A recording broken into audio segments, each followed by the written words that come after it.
Hi, everybody. So this is our last meeting of this semester. Oh, I need to share my screen before I'm showing anything. Great. And hopefully I will be able to say at least all the main points that I wanted regarding the review of the MIP star is equal to RE, and even say something. So as is written here, I'm actually just talking about the fact that the NEEXP is contained in MIP star, but I'll explain how would you prove the compression theorem using these kinds of methods, maybe. So what did we have in the previous few talks? So as Guy showed to us, we can take any succinct 3-sat instance and play a game with two players, with two classical players, such that the format of our questions is a point and a line in some vector space over a field of characteristic 2, finite field of characteristic 2, and the answers are formatted as values of polynomials over these subspaces. So at a point, you just give me a value in this field, so a number inside f2 to the t, and the subspace player, in this case the line player, just gives me a low degree polynomial defined on this line. Now, an important point is that all of our lines are given, why is it working? Okay, so all of our lines are given as an intercept point. So this is just an element of f2 to the t to the m, and a direction vector, okay? So maybe I'll call the intercept x and not I. And I'm thinking of the line as all the elements, so it's written here, x plus tv for all t in the field. Okay, it's not the same t. So R. Okay, so that's the way I'm thinking of lines. They are just 2 points in the vector space. One of them I interpret as the intercept. The other I interpret as the direction vector. Okay, so it will be important in a moment. And we said that the interesting thing about this game is that the value of the game, from the value of the game, you can decide whether the instance, the formula of the 3-sat instance is verifiable or not. So we saw that if the formula is verifiable, the value of the game is 1, and if the formula is unsatisfiable, the value of the game is at most 1/2. Okay, so this was the good property of this game. And then we had this, what I called, it's not my name, but it comes from the NEEXP containing MIP start paper, which is called the big protocol. So now we are trying to show that NEEXP is inside MIP star. So we want to show that a succinct 3-sat instance can be decided only using 2 quantum provers and 1 polynomial verifier, which is actually classical. And we start with the protocol that is just doing like the transforming the succinct 3-sat instance into a succinct 3-sat instance and solving it using the previous game. Okay, so you interpret the circuit into a Boolean formula of exponential size, you use the game GF that comes from the previous construction, and you play this game. Now, we said that all possible parameters of this protocol are exponential. So the question length, the answer length, and the processing time before the game and after the game, all of them are exponentially long. And we wanted to reduce both the question length and the pre-processing time to polynomial, and then do it also to the answer length and the post-processing time. So this was the method. And we then started to discuss measurements according to bases and all of these other things. So I want you to take only the following thing. So we had these 2 conclusions. So if we let 2 players share an EPR pair, And now it doesn't even, I don't even care if you remember what an EPR pair is actually is. I just want you to remember this idea that if the two players share an EPR pair and measure according to the same basis, they are completely correlated. If one of them gets a 1, the other gets a 1. If one of them gets a -1, the other gets a -1 as well. So this is the first property that we had. And the second property that we had is that if they measure according to incompatible bases, for example, the X basis and the Z basis, then their answers are completely uncorrelated. If one of them gets a 1, the other still has a 50-50% chance of getting a 1 or a -1 and vice versa, okay? So these are the properties that we wanted from the X and Z measurement, okay? And I also reminded you what the magic square game is, and at least for now, I don't want to remind you again what it is. I will recall it only when we go back to answer reduction, because there were two variants of the magic square game, the variant that I gave and the variant that Dorit mentioned. And I want to explain how are they different when you want to answer reduce the protocol. But at least for now, let's take it for a black box that the magic square game is what we called a self-test, meaning there is actually only one perfect strategy. And it was even a robust self-test in the sense that every almost optimal strategy is near in some isometric sense, so you can apply an isometry on both sides, and then there is this Hilbert-Schmidt distance. So in this distance, and again, with some average on the Hilbert-Schmidt distances, it is close to the optimal, the single optimal strategy. Okay, so this is the robustness that I mentioned we need. And then I tried to construct, it took us a long time, and I think I wasn't able even to לשכנע? Convince, thank you. So I wasn't able even to convince, for sure, not all of you, but even probably not a single one of you, that this is a protocol that forces the player to sample a point and the line by themselves and answer accordingly. So this was my goal, to construct using the magic square games. Maybe, okay, so we said that we are structuring a game that is composed of mini games, and for the players to win all of the mini games with perfect completeness, with 100% probability, they needed to, at least when they are playing. Okay, so now I'm going to remove some markings from last time.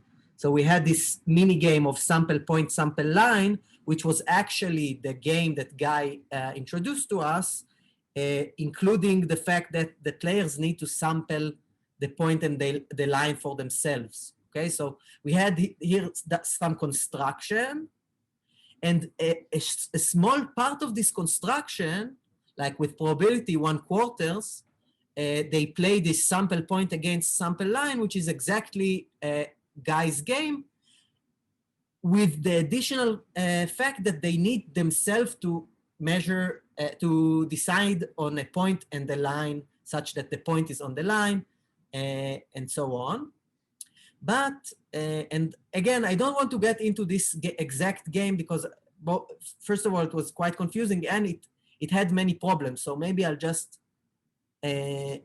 say some of the problems that we had, and maybe you can add even more, because probably there were things here that maybe I didn't see that are problematic.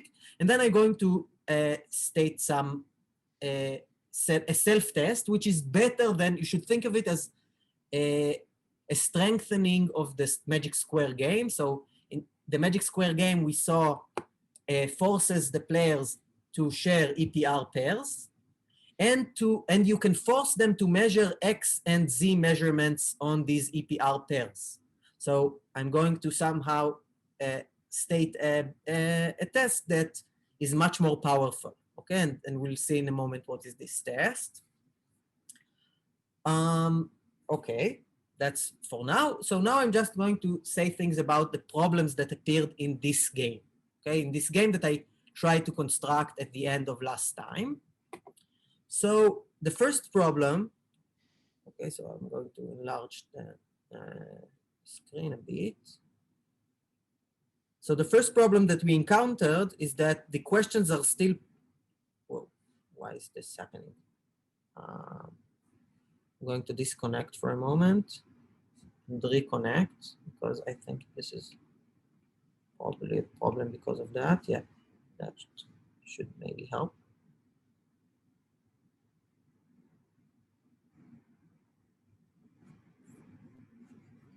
Great. So the questions are still exponential. So we wanted to reduce the length of questions, but still part of this game is playing exponentially many Magic Square games. So one of the mini games here is exponentially long. It is true that the sample point against sample line, the questions are O of 1 long, right? When I'm sending one of the players only the word sample point and the other player only the word sample line, the length of this sentence is short. So there is no additional information that I need to send when I'm asking this player's sample point or sample line. But in this huge mini game, we saw that actually the questions are exponential. So we didn't gain anything regarding question reduction. The only thing we gained is a way to force the players to sample a point in the line. Okay, so the second problem in this, okay. So the second problem in this protocol actually is that we cannot, at least the way that I defined it, we cannot be sure that the point player doesn't know about the direction, like the point player can possibly check what is also the direction vector of the line, and we couldn't verify that the line player cannot know about the point. So we couldn't hide, so we couldn't, at least the way I explained it, we couldn't hide the point from the line player.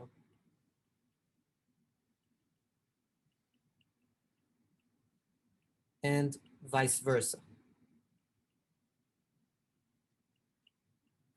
Okay, so this can be at least the fact that the point player can give answers that such that he doesn't know about the line player's direction vector. This is possible even in this protocol, but the fact that the line player can, that we can hide the point from the line player, I don't know how to do it with this protocol, so I'm just going to say that it is not possible, okay? So maybe it is possible, but I don't know how to do it. Okay, so this is the second problem, and actually we have a third problem because this is not a robust test. So it's true that the perfect strategy is one that the players actually measure a point and the line and answer according to these points and lines. But maybe an almost optimal strategy to this game is not close. So for an optimal strategy for this game, doesn't need to do this measurement, okay? So, or something close to this measurement. Okay, I want to stop now, and now you should ask probably many questions, and I will clarify. So the last thing that you say, you know it for a fact, or you don't know how to prove robustness? No, you know that it is not robust because parallel Magic Square games are not robust. Okay. Just this mini game, this purple mini game is not robust. So you can probably do something there and by that ruin this sample point against sample line game. So I don't really, I mean, this is not what I dream about at night, but can anyone say in a word why there is no parallel repetition theorem for magic squares? I may be asking a stupid question. So if anyone can say anything about this, why can't we parallelize it? Does anyone Why know? do you ask? Can you say the question louder? I don't hear you very good. Yeah, I was wondering. I mean, this may be a stupid question, so I warn in advance. Why can't it be parallelized? Why isn't there a parallel repetition here for Magic Square games? But Nati, why do you ask about it? Just because he said so. It's not He's interesting. asking about it. I didn't say that playing the Magic Square game repeatedly doesn't say something about the. Okay, now, my claim was that this is not a robust self-test, nothing. Meaning that you can, you don't necessarily, the fact that you have an almost perfect strategy doesn't automatically means. No, that I understand. That I understand. You know, no, just my question is not very focused. I just trying to. Let me try to answer. Okay? Okay. I think I have. It may be a wrong answer, but I think Okay. I have some answer. Wrong answer to a stupid question. That sounds good. Okay, that's a deal. So basically, just to set the question straight, you're Okay. talking about exponentially many EPR states, Right. and you're performing some big test on them. And you want to know that if your probability of success is something, then the state is extremely close to an EPR state. Right. And I think the point is, it's the difference between Hamming distance and Euclidean distance in the world of quantum states. So the thing is that, what does it mean for the probability to be very large of success? That doesn't mean that you have probability, you know, everywhere you're successful, and in one EPR state you're wrong with some epsilon. It actually means, I think, and this is where I'm not convinced that what I'm saying is right, but it means that, say, for a very small fraction of the EPR states, you're answering wrongly. But if you're answering wrongly for some very small fraction of the EPR states, the state could be extremely far, just because it suffices for two states. You know, if you have two states which are tensor products and they agree on all qubits except for a single qubit, in which in one state it's 0 and in the other state is 1, the Euclidean distance between them is maximum. I mean, the inner product is 0. So I think that's the source of the difference. Okay, thank you. Let me say something as well.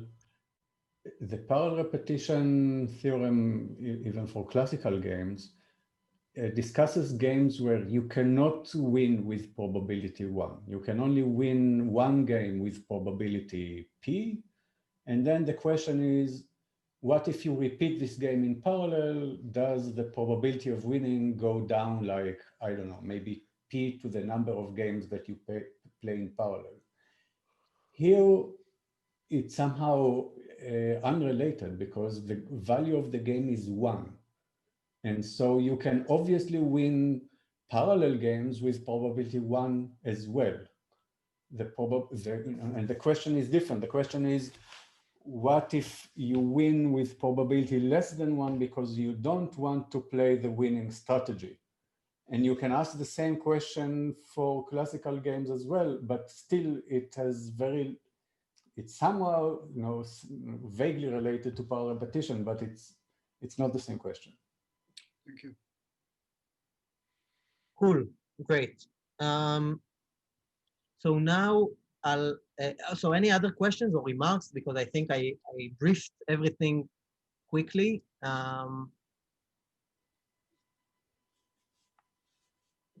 No.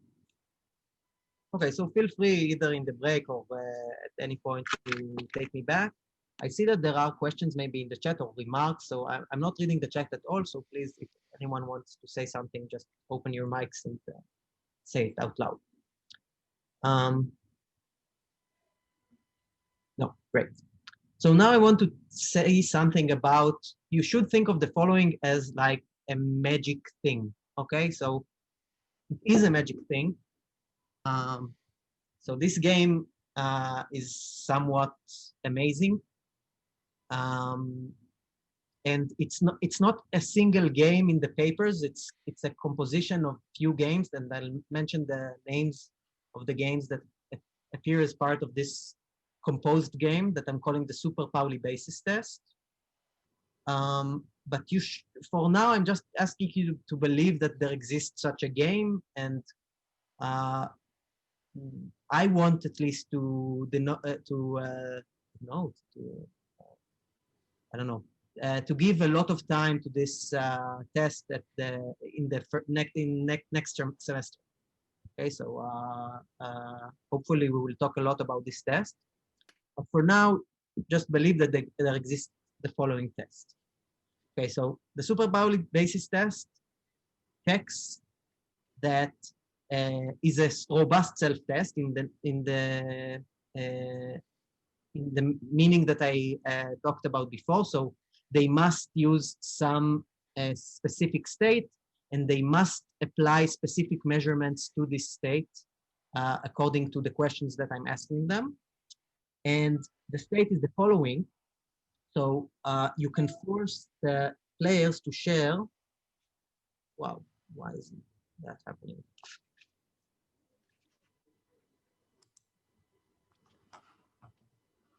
Okay, so I'm going to disconnect again. Sorry for that.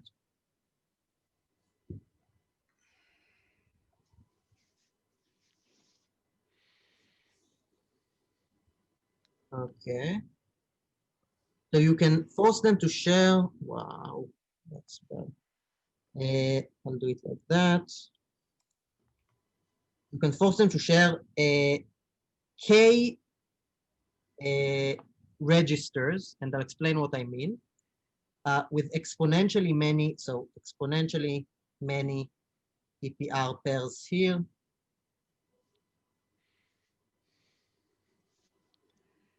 Exponentially many EPRs here, exponentially many EPR pairs here, and you have some tensor product over these registers.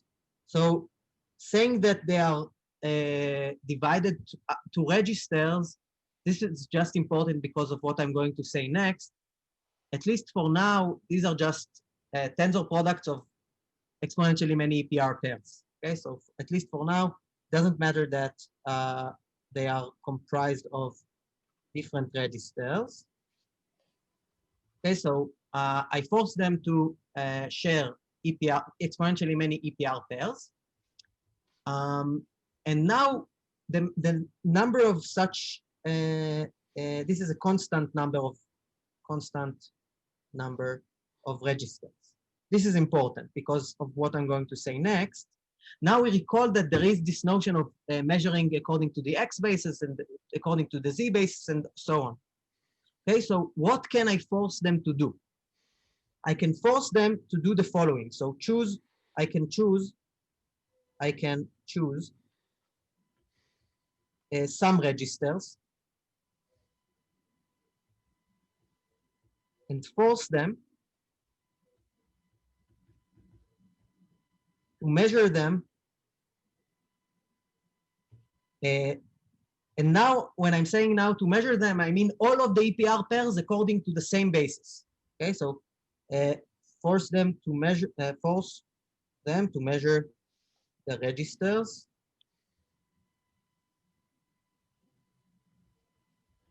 according to either X, Z, and now I'm claiming or I. And when I'm saying that they measure something according to I mean that they don't use any information from this register to conclude what should they answer. So they don't use, when I'm saying that they measure something according to I mean that in some sense, I deleted this register for them. They cannot use it, at least for now, for the first step, to deduce the second step that they are going to do. Okay? So first step, I can force the first player, for example, to measure the first register according to Z, the fifth register according to X, and I'm claiming that he needs to ignore totally the seventh register. Okay, so this is the kind of forcing that I can do in the first step. Then, again, this is a single question. My question can do the following.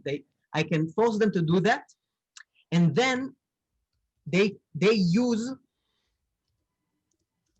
the results of the measurements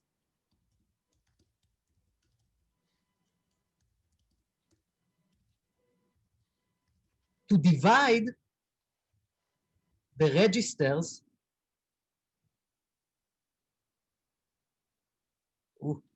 into sub-registers. And this is an important thing. Okay, and I'll explain how I will use it in a moment. Okay, so for example, I measured, I'm player A, I measured register 1, I got exponentially many bits, okay, zeros and ones. And according to the answer to this register, I'm going to decompose the second register into sub-registers. And these sub-registers are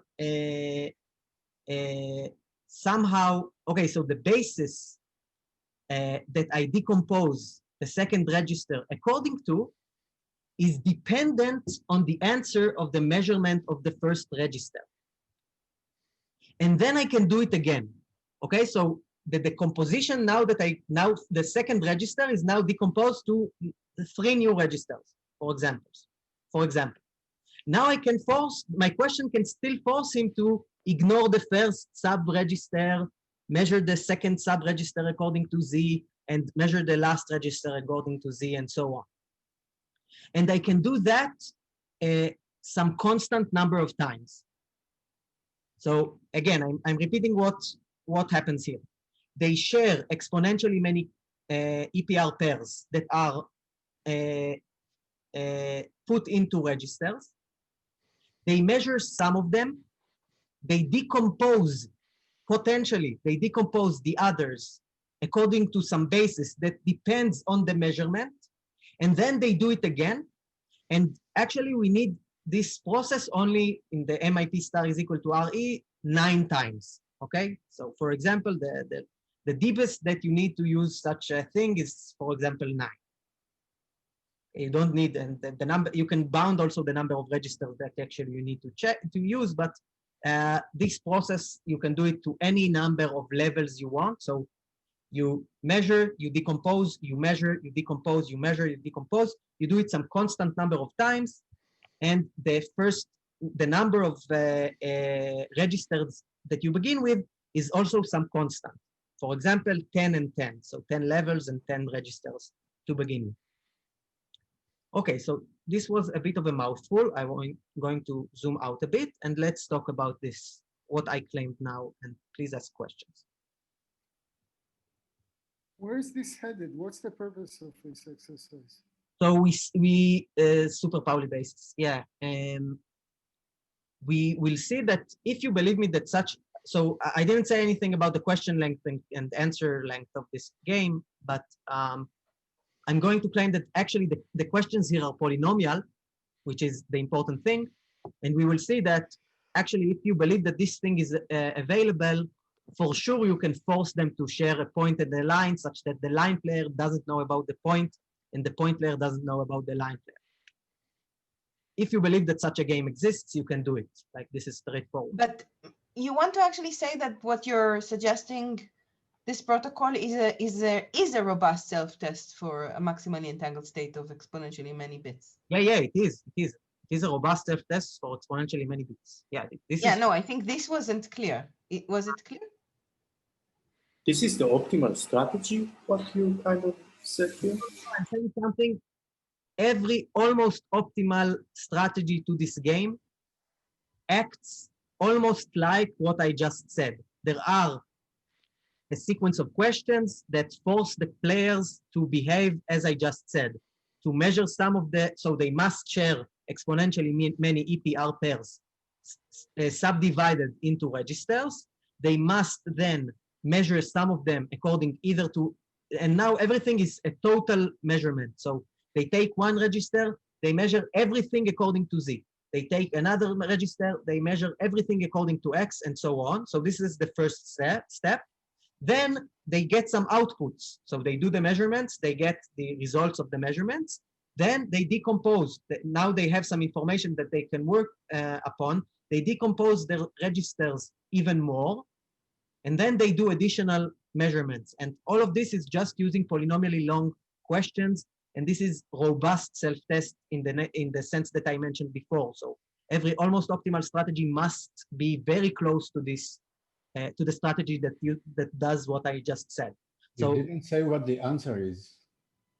I didn't say what the answers, how the answers are looking like, because I want to think of it as before, as some mini game, okay, that I can compare with. Okay, so the answers are just, I don't know, what they measured, okay, for example, guy.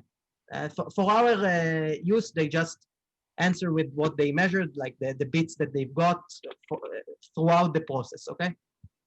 Can you give a sense? I mean, I don't see at the moment any connection between what we're doing and what we're aiming to accomplish. So how I mean, it's still too early. Mini game, Nati. Yes.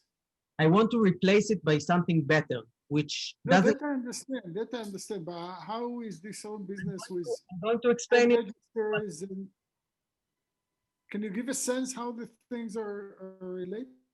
So I'm just going to show you that if you believe me that such a test exists, you can sample a point in the line in a way that you can force them to sample a point in the line in a way that one player doesn't know about the other player's information. And thus we can still play Guy's game where they sample their own point and line. But the answer is have patience. Yes, in some sense, yes. All right, isn't it true that the first step in all this, I mean, forget about the connection to sample point and sample line, etc. The reason for the exponentiality of the questions is the fact that you don't have a self-test for exponentially many EPR states, which has a short size of question. So first of all, you want to do that. You want to have a self-test. Michael, you're muted. I'm not, but okay. So you just want to have a self-test for exponentially many, for the state, which is the exponential, the product, the tensor product of exponentially many EPR states, with only polynomially many questions. So since you only have polynomial size questions, since you only have polynomial size questions, you sort of, maybe that's not the reason, but you have to somehow have questions which are connected to all the bits together so that you can ask the question more succinctly. You can't ask a question about each bit differently, separately. This is a good point. Okay, so Dorit says that when we try to do just parallel repetition of the Magic Square game, we force them individually to share one EPR pair and then the second EPR pair and so on exponentially many times. And here we need a more cleverer way to force them to share exponentially many EPR pairs. And this is true. Somehow we can only by using polynomially long questions force them first of all to share this state. Yeah, I'm just saying this is already non-trivial. Yeah, this is highly non-trivial, right? Yeah, this is true. This is highly non-trivial. I mean, this is unrelated to the fact to how this is connected to the other tests. Already, this is highly non-trivial.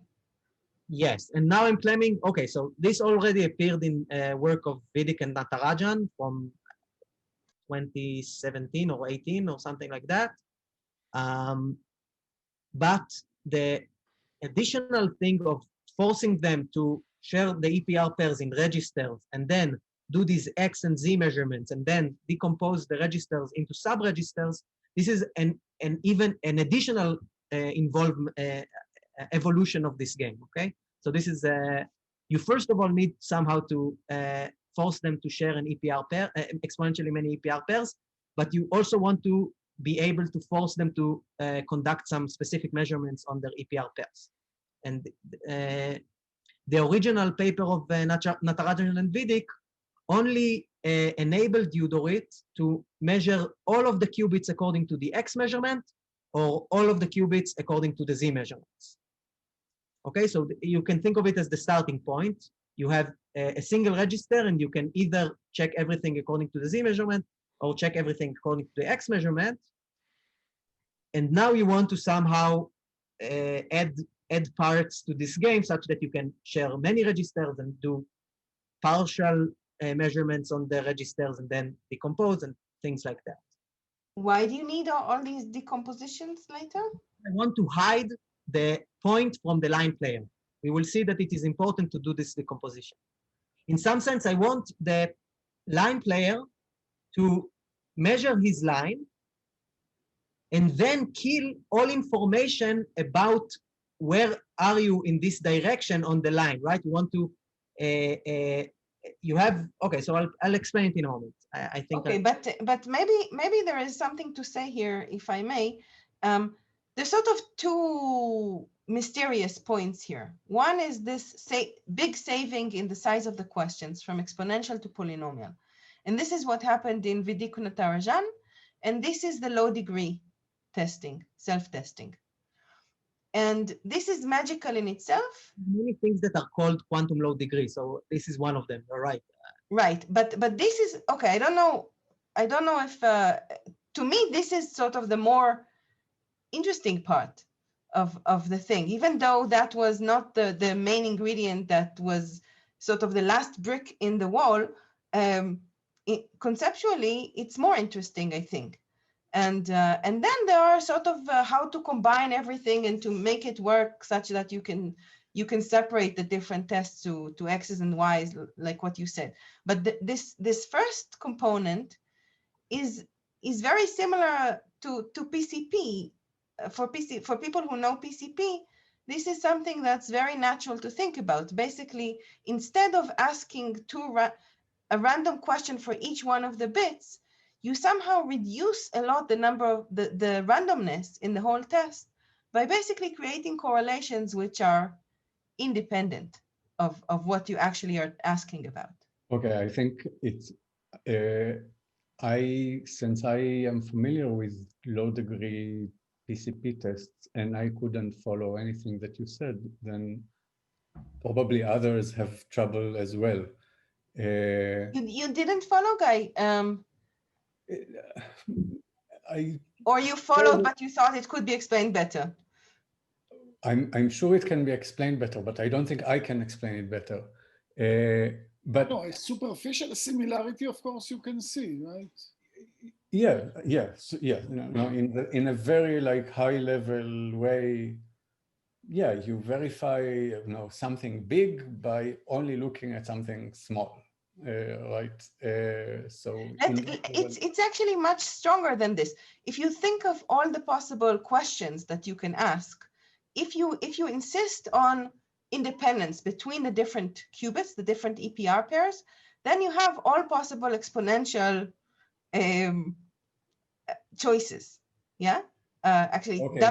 So now I understand what you mean by independence. You mean double exponential. Yeah, I meant doubly. Doubly exponential.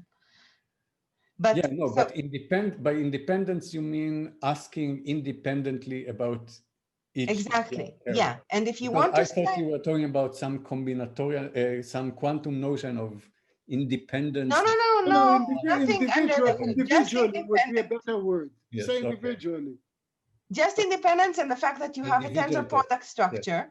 So you ask separately for each one of the qubits, and they're independent, the answers. But since you want to save on randomness, which is here the same as saving the size of the questions, you can actually somehow correlate all these questions together and ask it. This is now I'm really waving the hands, but now I'm sure you understand, Guy, at least, that you basically somehow create some kind of shortcuts, and essentially you're talking about expander instead of a completely random set of. So what you are talking about is some kind of de-randomization of parallel repetition.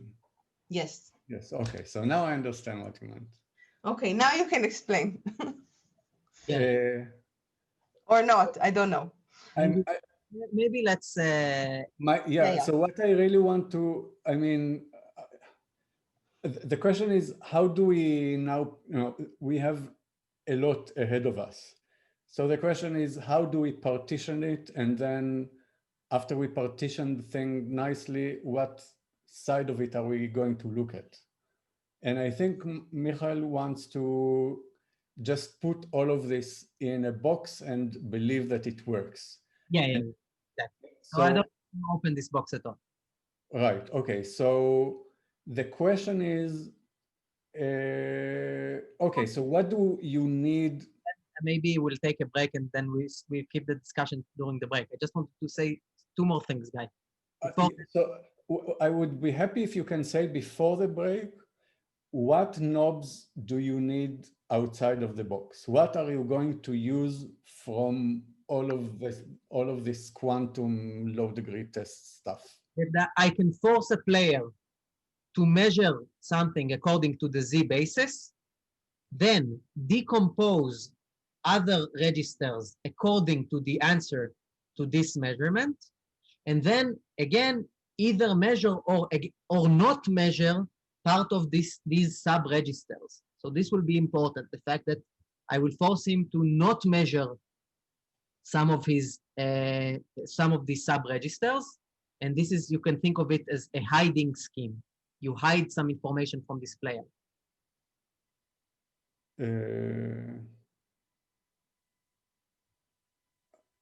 So I wrote here that you can do three things. You can force him to measure according to X, you can force him to measure according to Z, and you can force him to not use the information in a specific register. So the third thing was important. You can force him to in some sense, hide potentially accessible information from himself. Okay, so what you are going to next tell us is, assuming that you can force the players to do it, how to construct, how they can use these measurements that they had to do because you told them to generate a point and a plane so that they intersect, but the players don't know what the point is given the plane, or vice versa. Exactly. Okay. And it will be a point in the line, no matter, actually it's a bit more complicated, but let's think of a point in the line. Fine. Okay, so only two more remarks except what Guy just asked is that now the question length is polynomial, okay? And the pre-processing time is also polynomial. And I don't want to say how, but just believe that it is polynomial, but the answer length is super long because, for example, I want them to output their measurements. So they measured exponentially many qubits, their answers will be exponentially long. So the length of the answers, the length is exponential, and accordingly, the post-processing time is exponential. Okay, so although this game has short questions, the answers are very, very long. But still, I'm going to use these very long answers to force them somehow to share a point in the line. Okay, so let's take a break. Let's reconvene at 5, and we can still talk now about anything. Dorit, regarding the video, I can add you to the Moodle. Always the video first comes up on the Panopto, and only then I upload it to YouTube because it takes me more time. I have a question which I don't want to confuse other people with, but it's about quantum expanders, and why. Okay, so if other people have more urgent questions, I'll wait. But there is a question in the chat. Yeah, I asked, and it's faster for me to ask it in writing. Okay, so can you say the question? So why do we need to force the provers to share a large number in EPR pairs? Is this a goal in itself, or is just for the sampling? And if there are some connections with the third condition in the compression theorem? The one about the size of the quantum entanglement needed for. You are correct that actually it is also part of the third condition in the compression theorem. So here comes in the third part of the compression theorem, because for you to win almost optimally in this game, you need to share an exponential number of qubits, which means that you share lots of entanglement. So if Livio recalls the definition of the statement of the compression theorem, and then we said that the compression also forces the players to share many, like a high dimension of entanglement. So yeah, it actually gets in here. But for what I'm just showing you now, if you want to prove the compression theorem, you are correct that this is part of it. But for what I'm going to talk about now, you don't need it. So I'm going to just use it for the sampling part. So it's not a goal in itself in this. At least in the way I'm going to present it now, it is not important by itself, but if you actually want to prove the compression theorem, it is part, like, for them to win this mini game, this super Pauli basis mini game, they need to share exponentially many qubits. So this is where the exponential entanglement in the compression theorem came from. Okay, thanks. So are we okay with not urgent questions? So my question is this, it's about the self-testing of exponentially many EPR states. There is a notion called quantum expanders, which is a generalization of expander. And what it says is basically that if you have a maximally entangled state, which is the same as a tensor product of many EPR state pairs, then that's the only state that so there exists an object which consists of a constant number of unitaries acting on that number of EPR states. Local ones? Not local ones, just a big unitary acting on, say you have n EPR pairs, it acts on n qubits. And you only need, say, 8 such unitaries. That corresponds to the degree of the quantum expander. And the property of this expander is that tensor product of EPR states, that is the maximally entangled state between n qubits and n other qubits, that state is the only state such that if you apply unitary on one side and that unitary on the other side, the state doesn't change. It's a fixed point. But moreover, it's a gapped property. If you apply that operator of picking a random unitary and applying it on one side and on the other side, then that operator basically not only doesn't fix the state if the state is orthogonal to the completely mixed state, but it actually shrinks it by a constant factor. But it's a unitary. No, because you randomly pick a unitary. Oh, okay. Okay, so now this is basically, it's a very close thing to self-testing. And it only needs, essentially, all you need is to tell the question is just the index of the operator, essentially. I haven't really put it in the same language, but I think it can be put in the same language. Index of what? I'm sorry? You said the index of the operator? The index of which unitary you want to apply. So I'm imagining a game in which you have A and B holding each the half. Say Alice holds the right part of the EPR pairs and Bob holds the left part, and you send each one of them an index of a unitary, I, between 1 and 8. And then you ask them to apply this unitary and measure, and you want this to be fully correlated. And I think this is a game which is a self-test. I'm not sure. So I'm wondering if this is, I'm wondering if this is all we, like, what is exactly the difference between the self-test that we are using here and that kind of a self-test, which I think can be designed from what I just said. In this test, you're getting much more here because you really want them to follow some protocol to use the outcome of the measurements in a particular protocol later on. While there, you're just really testing. So if you do these huge unitaries, then you will indeed verify that they hold EPR pairs, but you won't have control on what are they doing with the outcomes, whatever they measured. They just have, just get a few bits. So what you're saying is that it's not a self-test. It's much more than that. No, I'm saying the expander thing is not a self-test. The expander is a self-test. It's testing the state. That's for sure. No, but it doesn't test the strategy. It doesn't.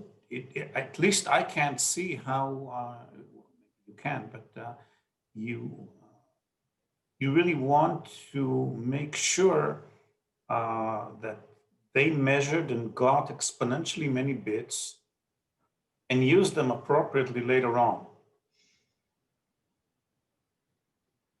That's what you need here. In the general test that of the expander based, all they get is really just a few bits. Okay, here is what I can say, and please tell me if I'm very wrong. Or anyway, so I think what Dorit, what you said is that if Alice and Bob hold this state over this graph, and you tell Alice to apply, a random unitary, and then after that, Alice and Bob measure the states in the graph. You actually tell both of them to apply the random unitary, not just one of them. The same one? Yeah, you tell them an index and then they apply both. In fact, UI and UI dagger. Yeah, UI and UI dagger, so it's not the same unitary. Up to a dagger. You give them the index I. Okay, if they shared, if they shared an EPR state, then nothing changes, nothing happens to their state. What do you mean if they shared an EPR state?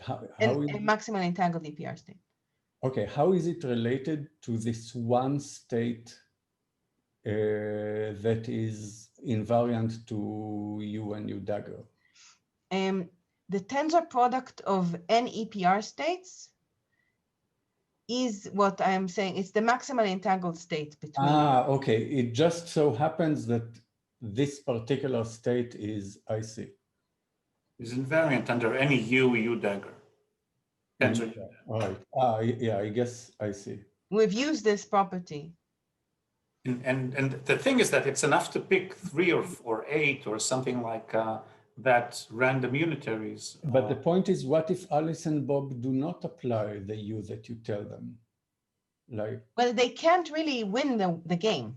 I mean, they get similar correlations. It's very similar to the CHSH game. They will not win the game of being fully correlated. Why not?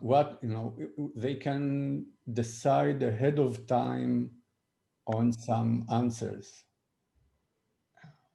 Like, what answers do you ask of them? What questions do I ask? Yeah, what questions? Yeah.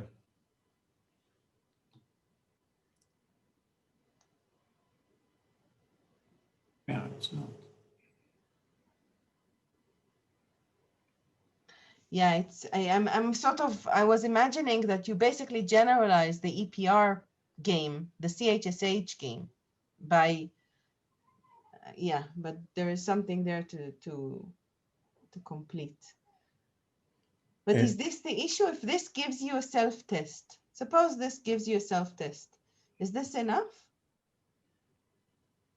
Suppose I'm completing the thing that Guy asked, which is an important thing.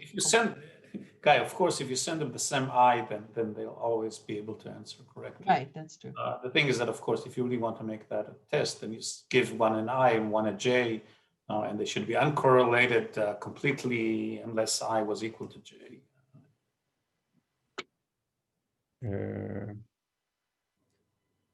Yeah, but that's only if they really follow your... Maybe my question is, suppose you can actually suppose you have a self-test, a very good self-test for this highly entangled state. This is not all we need from it, right? We don't just need a self-test. What are the other properties that we need? So the way, at least for what they did, somehow their test, the Natarajan and Vidic test, also enables you to force the players to either measure all of the EPR pairs according to X or all of the EPR pairs according to Z.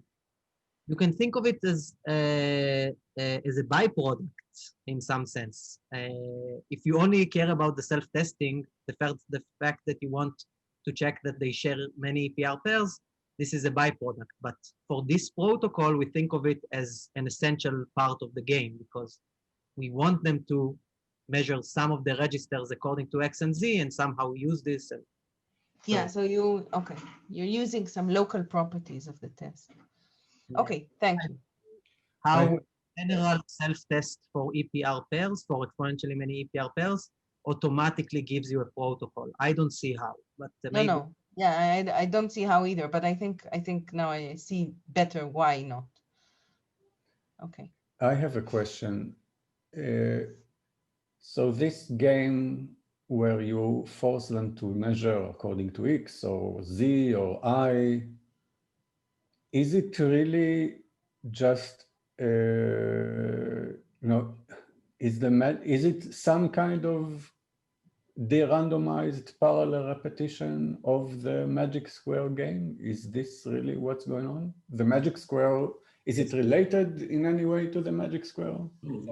I think if you have time, let's at the end of the talk a bit more about how is this game constructed, because I think it's amazing. But at least for now, I don't want to say anything about it. I still want it to be just a black box because of the fact that I want to finish in 45 minutes the rest of the things that I want to talk about. Okay. Okay, is this okay? Like at 5:45, maybe let's go back to this question. Okay. So I'm resuming the official part. So and I will talk about you guys a question at the end. But now I'm claiming so that the previous game that I tried to structure using the parallel repetition of magic square can be replaced by this super Pauli basis. How do I do it? Okay. Now I'm playing a super Pauli basis that force them to share EPR. So let's enlarge it and take it downstairs. So now I said that there are K many registers and they need to decompose them at any point.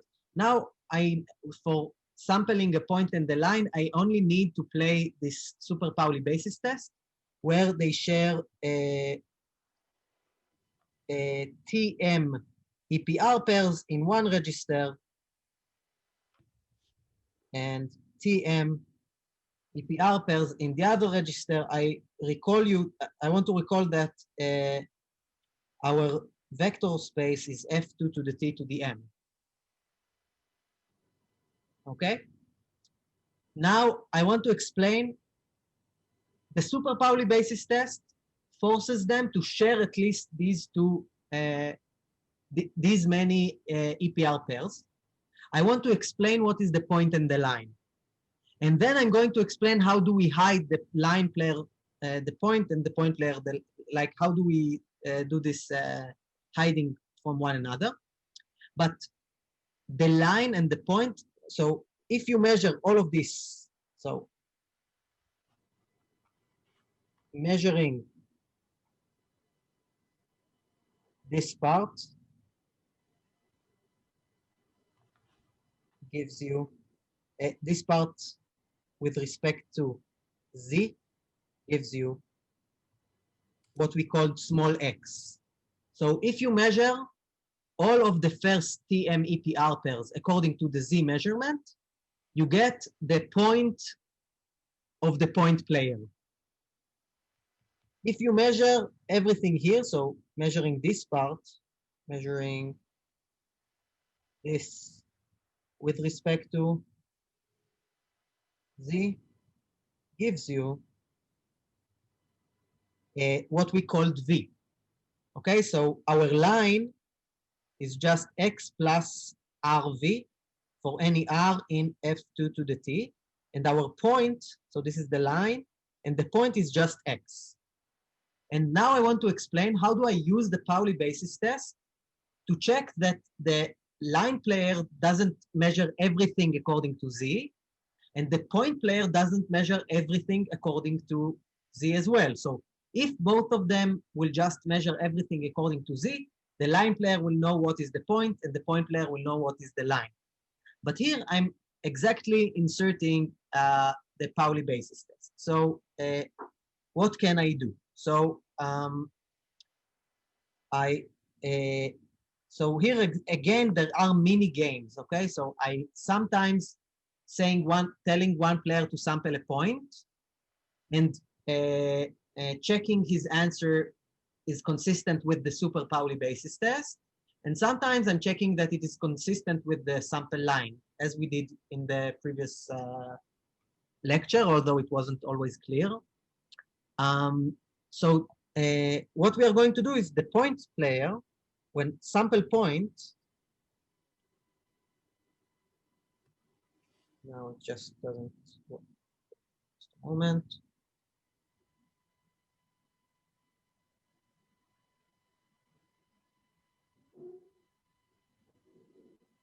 Okay, so the sample point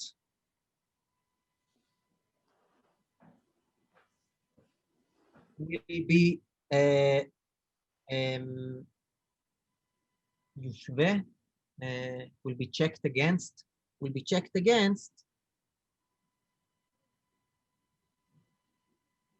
the questions that forces the player in super Pauli basis to measure the first register according to Z, and the second one. So now I want to say according to X. What will happen if the player will measure the second register according to X? He will just delete all information about the second register. Okay? But we had a bit subtler action, right?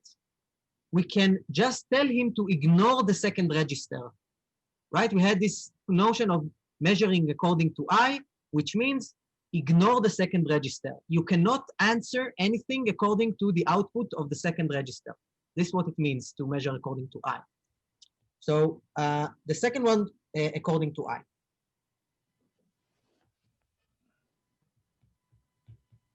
Okay, so the point player, sometimes we tell him to sample a point, and we will check that he did what he's supposed to do according to the Pauli basis test.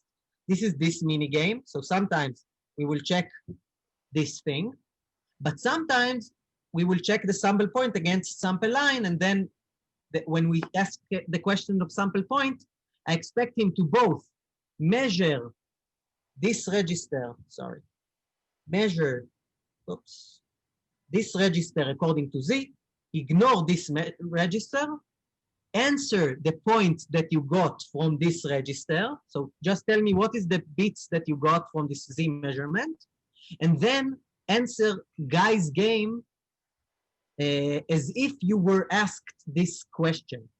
We had this point player in Guy's game, play Guy's game according, so we have some instance of a succinct 3-sat, and I'm claiming that you should play this game according to the big protocol according to this question. Okay, so this is the point player. And here I didn't need any like decomposition of registers. I only use the fact that the Pauli basis test enables us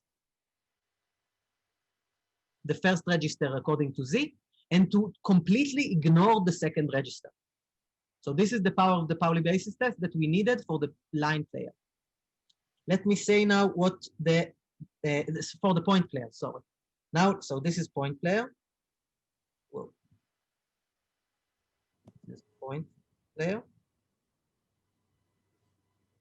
Let me say now what we do to the line player. Line player. So the line player, I'm telling him to do the other way around first. So measure second register according to Z, and the first according to I. So now the line player knows V. So what is the information that the point player has? It has X. He only knows what is the point, X. What does the line player knows? At least for now, he knows what is V. But using V, he can decompose the second register into the following. So decompose, now this is the first thing that the line player needs to do. And then we said that the Pauli basis test enables us to decompose the second, actually now the first register according to some decomposition. So now decompose register 1, 2, span of V and span of V perpendicular. Okay, so there is the standard basis. They are given as, like, as Dorit thinks about it, right? There is some standard basis. They are given as EPR pairs sequentially. But this is a vector space. I can choose any orthonormal basis that I want. Take V as one of the direction vectors and take the complement, the perpendicular complement subspace. And then my claim is that, okay, so I'm going to call this thing, span of V is now register number 3, and span of V perpendicular is register number 4. Now, measure register 3 with I. So don't read what is written in register number 3. Read only what is in register number 4. So measure register number 4 with respect to Z. This exactly ensures that the line player knows what is the line, but doesn't know where on the line the point is exactly, because we concealed from him the direction V. Okay, so if he would have measured the Z, this register, the third register according to Z, he would have known the exact position of the point. But since we forced him to hide this information, he only knows, this is exactly, this decomposition enabled us to ensure that he knows what line is it, but doesn't know where on the line the point is on. Okay, so this is just basically linear algebra geometry. But the Pauli basis test enables us to do this decomposition. And it was very important that we had this, that he measured first the direction, then decomposed the space according to this direction, and measured only the perpendicular part of the direction.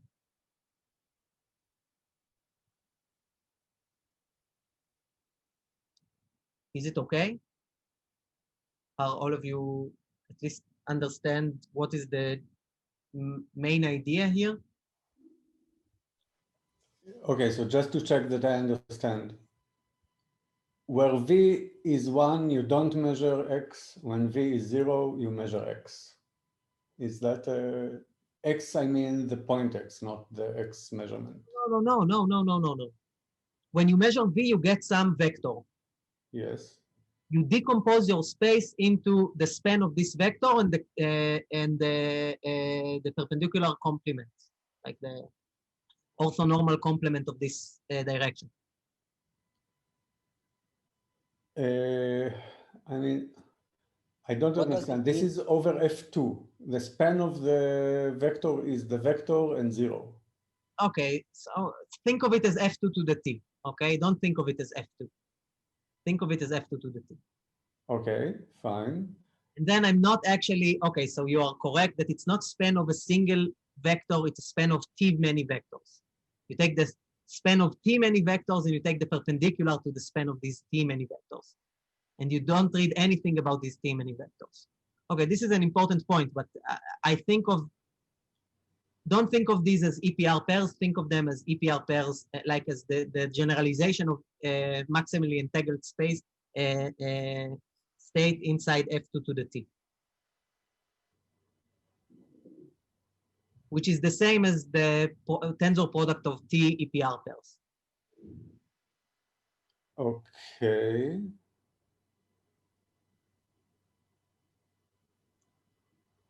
You need somehow to have a dictionary between F2 to the T and the field F2 to the T. So just go through this interpretation. So V is a vector in F2 to the T to the M. This is the way I think of V. But as a vector in F2 to the TM, okay, there is an interpretation in F2 to the TM in the exponential, and then you should think of span V not as span V, but as span of T many vectors. So this is a span of V1 up to Vt. Is this better, Guy? So I'm concealing some interpretation, some dictionary between the field with 2 to the T elements and the vector space F2 to the T. I need some way of... Wait. Are we... Okay. This is the point versus line. This is the span over F2 to the T. This is the span of the vector with respect to a field with exponentially many elements, not the field with 2 elements.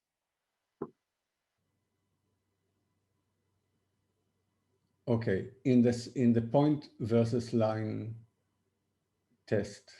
Yeah. How many points do you sample and how many lines? Just 1 point? I sample 1 point. So where is this? And this 1 point is from... So you can think of it.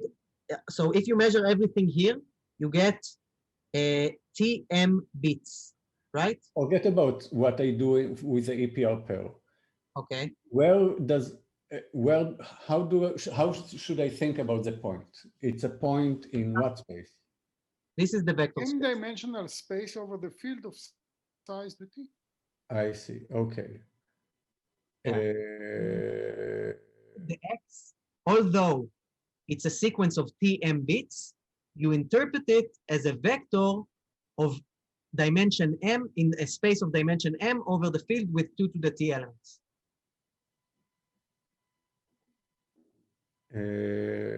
Okay. So as vector spaces, there is a congruence between F2 to the T and the field with 2 to the T elements. So just choose one. There is a computationally efficient way of doing it, but at least for now, I don't care about any efficiency. They need it in the paper, but now I'm just claiming there is some connection between F2 to the T and F2 to the T, and I'm using it here. Okay, so yeah, so what does it mean to decompose a register? Okay, so a register is now a tensor product of EPR pairs, right? Yeah. But Dorit already told us that actually you can think this is just a maximally entangled state. You can choose a different basis And then you still get actually, you can decompose it with respect to other bases and you get exactly the same EPR decomposition, right, Guy? But with like, okay, so I'll write it down. 1, 0, 10, no, I need to go bigger and do it like that.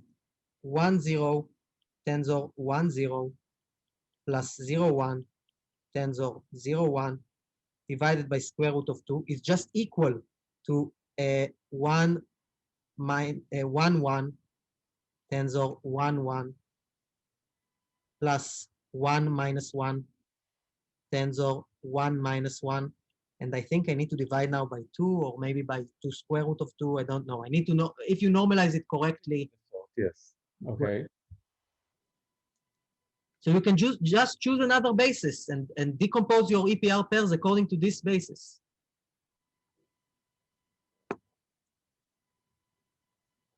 These are. This is on the one hand a very basic idea, but on the other hand you need to be להרגיש בנוח, to feel comfortable. Really comfortable. With the fact that an EPR pair can be just rethought of with respect to any other basis, and it still has the same properties, and it still is. My problem is that there are two notions of bases here. One is over, or maybe more. One is over finite fields, and another is over C to the something, like complex. The fact you are correct, Guy, and the fact that this is a maximally entangled state means that you can think of all of it as the same thing. So the same calculation that shows that inside C squared, replacing this vector space, instead of thinking of 1, 0, and 0, 1, think of 1, 1, and 1 minus 1, the same kind of idea should prove to you that if you think of the tensor product of EPR pairs just as a maximally entangled state, you can decompose it according to any basis. Also, no, I resent the word basis because there are two kinds of bases here. So, and therefore, when you talk about basis, you cannot mix unless you do some modifier. No. What is you cannot talk about a basis in F2 to the T to the M? Let me try to do it. C2 to the tensor T, okay? You are correct that in any C2, in any individual C2, you can choose a basis. This is one of the ways of thinking of basis. This is the way we talked about the X and Z. Okay.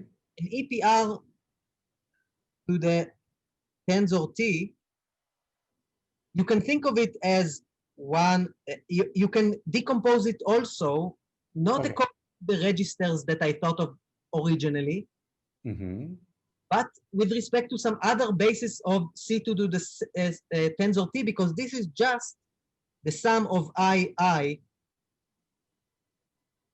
for all I in some orthonormal basis of C2 to the tensor T. Yes, so that's all over C. Yeah. Now you're talking about, you go down to where you talked about measuring register 3 and register 4. Span V and span V perp. Yeah. These are spans over F2 to the T to the M. Yeah, but they define to me, okay, so don't think of this as EPR to the tensor T. Think of it as EPR to the tensor V, where this is some finite vector space. So for any element in the vector space, you have some copy or something like that, okay? Okay, I don't see how this helps me. Because that is your space. Yeah. You have a bunch of EPR pairs. Okay, okay. Let me try to say what I think you should have said. No, guy. The registers are just containing this thing. Okay, right?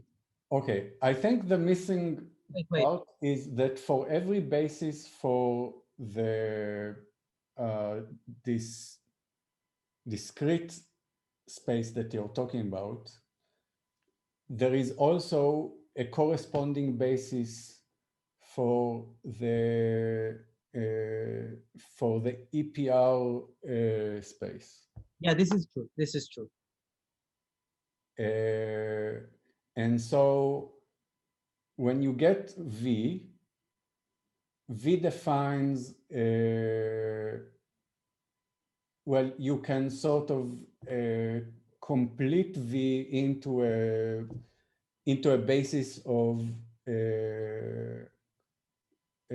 you can complete V into a basis of F to the T to the M. Is that true? Yes, okay. I need to think about it for a moment because in F2 to the T to the M, yeah, I need to, but there is a, okay, now you need to say something because. So you actually don't want to complete it to a basis. I mean, maybe you have to, but you want to think of it, you want to think of V as partitioning the space into a sum of two discrete subspaces. You want to something to say here? say again. I'm not. Sorry? Say again. Okay, you get V. Right. Now you consider V as a sequence of M elements of F to T. Yeah. Right. And now you look, you say span V here. So what is span V? Let's start with this. This is inside the finite vector space. You're correct. This is inside the finite vector space. Right, but still, even that, I'm not sure I understand. So V, I mean, it's a span over what field? Over F2? F2 to the T.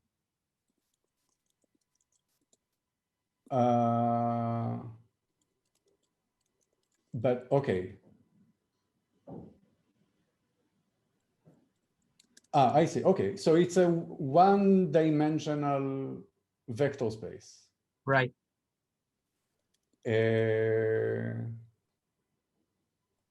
Okay. So yeah, it's a one-dimensional vector space, but it has 2 to the T elements. Right. And now what? Okay, so now I want to complete it to a basis, okay? So let's think that there is a canonical way to complete it into a basis, okay? Okay, so now you complete it to a basis still of F to the T to the M. Right. And now I want the line player to reveal all coordinates of the point X except the coordinate that comes from the V direction. Right, so at least what we want to accomplish is, is to write X as the linear. You want to write X in this basis that you just got, and reveal all coordinates except the coefficient. No, actually, you want the line player. The line player wants to know all the coordinates except the V coordinate. Yeah, exactly. And and a way, okay, never mind how it is done. There is a way to decompose the state, the EPR to the TM, in such a way that this is possible. Fine. Yes. Okay. So at least I understood some chunk of, Great. So my claim is that at least now we have. Wait, can you share this this insight with us? So what's the conclusion? The point was I didn't understand precisely what we're arguing about, but are we working over a discrete vector in a discrete vector space or in a continuous one? The point, Nati, is that EPR to the TM, you can think of it. Okay, so you can think of it as a C to the V for some finite vector space. Okay, and this way of thinking of it sits inside C to the some finite vector space. And if you think of it this way, there is a connection between decompositions of this finite vector space according to some subspaces that there's no orthogonality there. So just complement subspaces in the finite field, and ways to decompose the EPR pair, the EPR pairs, the tensor product of EPR pairs. So there is this relation, and I just claim that you can do some decomposition of this finite vector space such that the measurements on the EPR pairs reveal to you the coefficients of X with respect to all the basis vectors of this finite vector space, except the one that reveals what the point is actually on the line. Yeah, so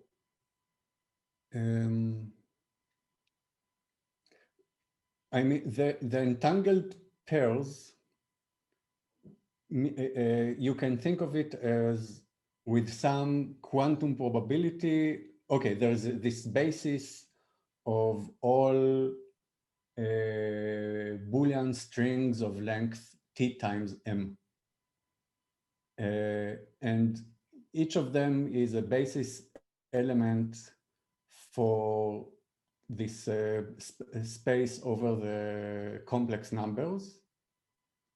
Maybe, can I just share a screen for a second? Yeah, of course.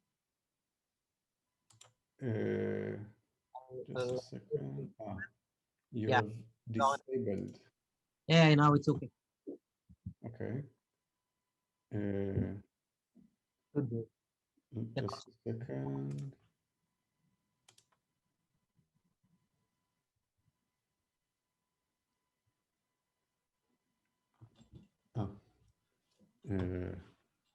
Okay, it's using the wrong video camera. Okay, so let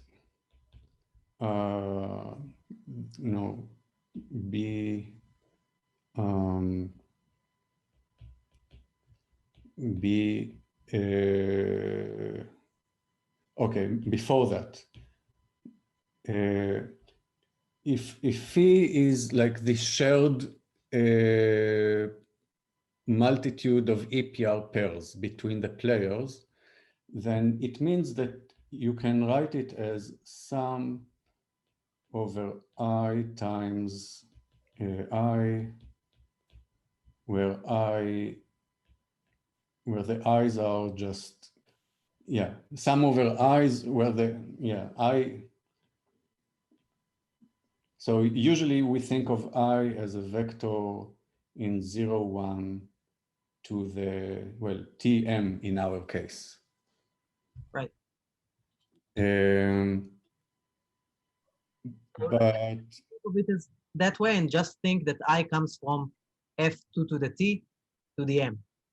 Yeah, so I from F2 to the T to the M. Right, so these I's are, okay, so I still don't understand something. This is not a, these I's are not a basis for F2 to the T to the M. There are much more than them than you need for a basis over Yeah, but Guy, what does it mean that psi is also equal? Write this equality. Now write the following. This is also equal It's to... also the sum of, you can write it. No. I want to say something else. This Okay. is 0 tensor 0 plus 1 tensor 1. Yeah. All of it to the tensor power of Tm. Okay, fine. And this is the important thing. This is some specific decomposition according to some basis, according to thinking of this is the choice of basis of f2 to the t to the m. This is the choice of the standard basis of f2 to the t to the m. Yeah, so that's what I'm saying, that it's not a basis for f2 to the t to the m. Okay, so you could have written a basis for f2 to the t to the m has size m. Okay, so let's do another thing. Don't write 0, 0 plus 1, 1. Write the sum of I for all I in f2 to the t, and take the tensor power of this to the m power. Oh, I see. Okay. So not here. The next one. Well, it's still true here. No. Also true here. Yes. Again. Exactly. Yes. To the tensor power of m. Dorit, we are discussing the concept of what does it mean to choose a perpendicular base, a perpendicular complement, and then measuring only according to this, like the relationship between the basis of the finite vector space and the measurements that we chose. Like yes, I didn't mean to disturb by asking you so that you can see it. It just seemed to me like they should have been solved 10 minutes ago. So I'm not understanding why this is the what is calling us. Yeah, okay, so now we have this V, which is V1 up to Vm. A guy thought that it wasn't understood well enough, so we are just going through it real quick. And yeah, so the direction player already has V, which is a bunch of vectors, a bunch of elements of in f2 to the t. Right. So yeah, so that's first step, and then he considers span V. So span V is 2 to the t points. Right. And he considers f2 to the t to the m as span V plus span V complement. Perp. So all of this is over, no, this is discrete. This is discrete linear algebra. Yes. So now the next step is to say, okay, so now psi, we want to write it as something related to span V and span V prime. So maybe you want, yeah, but I'm not sure what you want to say, that it's a V tensor V plus other things. No. This is not what I'm saying. I'm saying. So I'm asking what you are saying. Yeah. So there is. I'm annotating on your things. Okay. I'll try not Here, to. you have this tensor m in the power. Mm-hmm.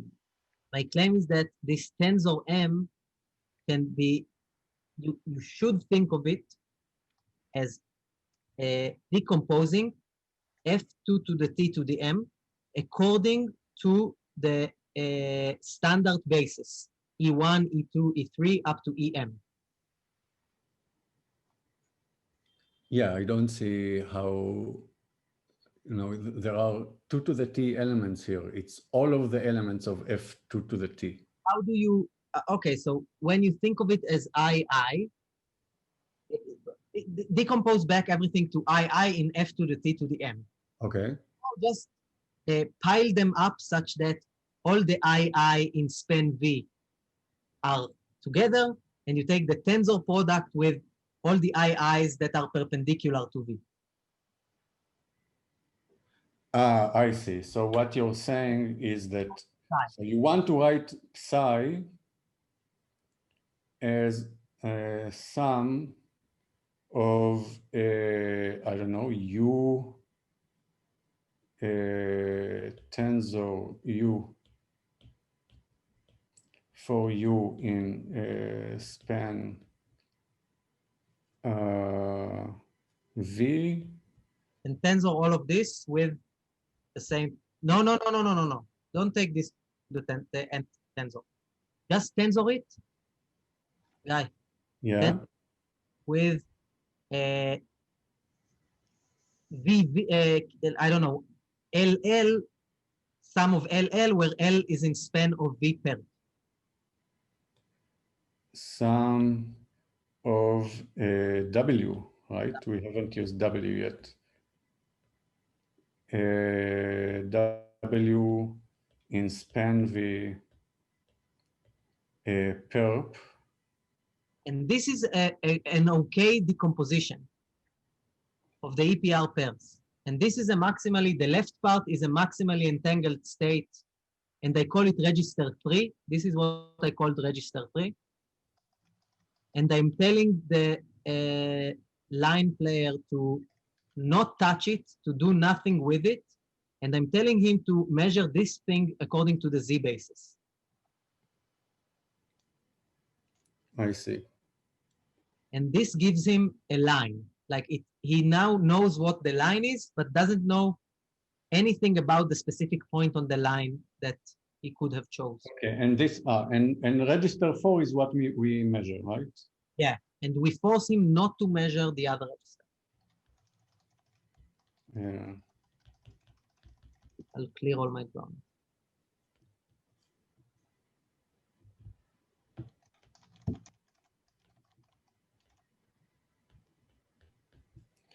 I see. And so,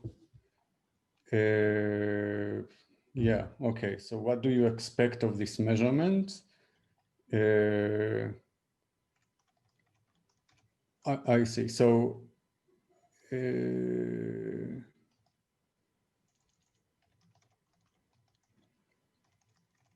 I see.